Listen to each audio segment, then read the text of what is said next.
பிரான்சில் குறைந்த வருமானம் கொண்ட குடும்பங்களுக்கு வழங்கப்படும் பாடசாலை செல்லும் மாணவர்களுக்கான உதவித்தொகை இந்த ஆண்டும் உயர்த்தப்பட உள்ளதாக அறிவிக்கப்பட்டுள்ளது. எதிர்வரும் ஏப்ரல் 1ஆம் தேதி முதல் இந்த உதவித்தொகை 0.9% அதிகரிக்கப்படும். இதன் மூலம் நாடு முழுவதும் உள்ள சுமார் 30 லட்சம் குடும்பங்களை சேர்ந்த 50 லட்சம் சிறுவர்கள் பயனடைவார்கள் என எதிர்பார்க்கப்படுகிறது. நுகர்வோர் விலைவாசி உயர்வுக்கு ஏற்ப ஒவ்வொரு ஆண்டும் இந்த நிதியுதவி மாற்றியமைக்கப்படுவது வழக்கமாகும்.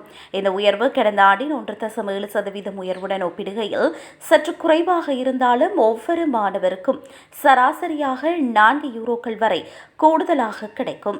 அதற்கமைய 6 முதல் 10 வயதுடைய சிறுவர்களுக்கு 427.29 யூரோவும், 11 முதல் 14 வயதுடைய சிறுவர்களுக்கு 450.87 யூரோ மற்றும் 15 முதல் 18 வயதுடையவர்களுக்கு 466.49 யூரோவும் நிதியுதவி வழங்கப்பட உள்ளது. இந்த தொகை எதிர்வரும் ஆகஸ்ட் மாத நடுப்பகுதியில் பெற்றோர்களின் வங்கிக் கணக்கில் நேரடியாக செலுத்தப்படும். இந்த உதவித்தொகையை பெறுவதற்கு குடும்பத்தின் ஆண்டு வருமானம் குறிப்பிட்ட வரம்பிற்குள் இருக்க வேண்டும். 2026ஆம் ஆண்டிற்கான புதிய வருமான வரம்புகள் 1.8% உயர்த்தப்பட்டுள்ளன. ஒரு பிள்ளை உள்ள குடும்பத்திற்கு அதிகபட்ச வருமானம் 35,634 யூரோவாகவும், 2 பிள்ளைகள் உள்ள குடும்பத்திற்கு 38,874 யூரோவாகவும் நிர்ணயிக்கப்பட்டுள்ளது.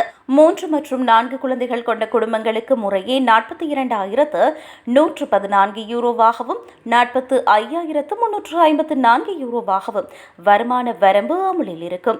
இந்த நிதியுதவியை பெற ஏற்கனவே காஃப் அமைப்பில் பதிவு செய்துள்ளவர்களுக்கு தொகை தானாகவே வந்து சேரும்.